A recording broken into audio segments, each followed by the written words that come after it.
Hey guys, JoeBiz34 back again, and I would be amiss if I didn't do a quick review on this. This is an oldie but a goodies. This is a throwback retro review, because obviously these figures are not anything new, but classic, rare, sought after, holy grails to many that collect X Plus, absolutely. What we have here are the definitive Sanda versus Gaira, the Frankenstein's monsters, and the Wonderfest version, the very rare 30cm Wonderfest versions.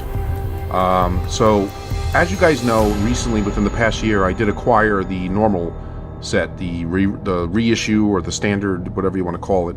And there's some differences. There's some big differences and there's some minor differences, and I'm going to talk about that a bit. And I don't see too many videos on these guys. I know they're rare, and I know it's been a while.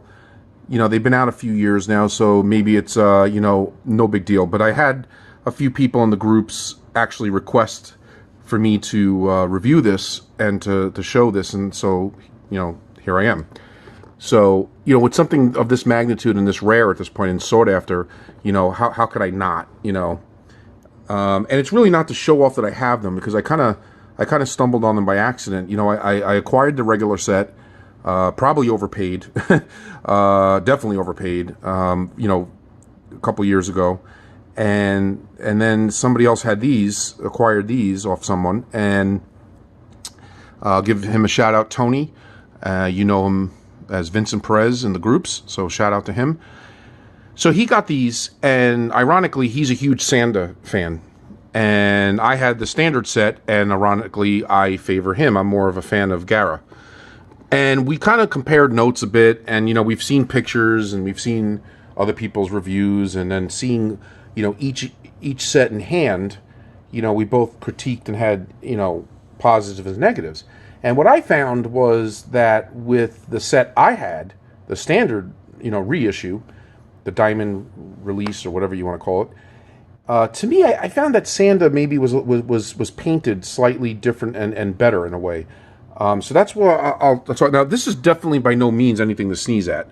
This is gorgeous, and the paintwork is great. And there's obviously more effort in the Wonderfest set, as everybody has pointed out. The shading is there, it's great.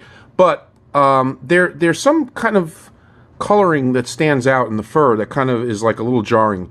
I call it the mustard chin.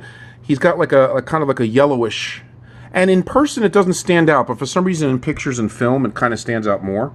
So as you can see there's like this yellow tint color that's under his mouth, and it kind of stands out. Like I said, it almost looks like he ate a hot dog and got some mustard. And then of course there's that yellow that kind of sprinkles throughout his fur in random spots. Now again, I love the movie. I've seen it several times. I've come to appreciate it, more recently in life. But maybe that's technically more accurate. I don't really know. I'd have to really examine the movie again. And again, I overall I don't have any complaints. I think he's great. But I think on the standard issue, I kind of like the browns and the coloring, the different shades of brown and whatever, beige and whatever you want to call it. I find the standard is actually for him is better to me, and that's how Tony felt. Now Gaira, this is night and day to me as far as the difference between the standard and the Wonderfest. This to me is by far superior, and everybody has mentioned that. The paintwork on him is spot on. I love the combination of the greens, the blues, and the sea blues or sea green mixed with some of the some red here, maybe indicating his his flesh wounds when he had like some blood, whatever you want to call it. But the fingernails stands out, the L-tips. His face, the shading on the face stands out way better. The standard is very, the green is kind of muddied and the paintwork is not as good to me. Now, some may disagree, some may agree. So basically what me and Vincent Perez, aka Tony, decided to do was we decided to swap sets. And the other big factor, a big difference between this set and The standard is the box. So I'm gonna remove these guys for a second because we're actually gonna review the box. The box on the diamond reissue is far more interesting, right? It's got the picture of the two of them there, and this is just a plain box. So obviously far less interesting. But the one thing I noticed, now I'm not a box guy, so I didn't care, and Tony is, and that was another reason why he ended up wanting to do the swap. So the one thing I noticed is that, as we know, there's two different versions, right? There's the American and then there's the Japanese. And the American version, or edit, whatever you want to call it, emphasized less on Frankenstein, right? Because they didn't have it was a light rights and legal thing.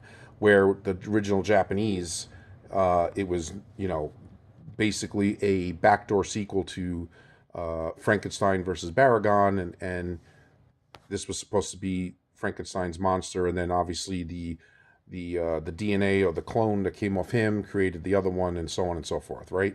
So what I noticed is the diamond reissue, on the pictured box, it actually says War of Gargantuas, right? And then it says Sanda versus Gaira. This doesn't say that. This says Frankenstein's monster, Sanda versus Gaira. So obviously this is a play more on the original Japanese version. Obviously these came straight from Japan and are more rare. So, that's that, where the standard is the... So it's almost like, this is the Japanese original version, and the standard diamond reissue represents the American versions, right? With the different paint jobs and and all that. But anyway, to make a long story short, so that's one of the big differences. The paintwork on the guys are another difference, but ultimately, I feel I feel that even though these are more rare, and these are considered superior, and for the most part they are, I do see some of the negatives and the positives between the two sets. So I kind of sympathized with him, and he kind of felt that, I would enjoy this more because of how Gaira's painted. So again, we did the swap, and now here I am with the Wonderfest set. In person, I think they're great. I have no problem with Sanda, even painted like this. I still think he's great. I think the paintwork is still great overall, and except, like I said, for the little nitpick of that yellowish color there that I don't really get. I mean, it is in other spots, so obviously it was intentional. And again, I'm not an expert. Maybe if I went back and looked, maybe that's how the fur looked. I don't know. I'd have to look again. But I feel that the coloring on the face and the head, again, for some weird reason, was slightly superior, I think, on the reissue than this. But again, overall, it's still a superior paint job with the shading and the differences and all that, and across the board. And then this is no brainer. And it's funny because Tony actually likes, like I said, the other Gaira. He said he likes the darker green. He likes the way it makes the mouth and the eyes stand out. So hey, to each their own. So I wanted to do this video kind of to break down, since I did now experience owning both sets. I felt it necessary to kind of do a pseudo comparison vid, even though I do not have both in front of me. I did do a review of the old set, and now I have the Wonderfest set. For me, like I said, I'm less of a box person. I don't really care that the box is boring. I do kind of enjoy the mystique of having this set and knowing that these are, more uncommon and more rare. So I'm happy, and he's happy. So there you have it. So this is Frankenstein's Monster Sanda versus Gaira set. Beautiful set, very rare. Like I said, grails to many, and now they're part of my collection, and I couldn't be happier. So there you go, guys. A retro review of an oldie, but definitely a goodie. Until next time, Job is 34. Peace out.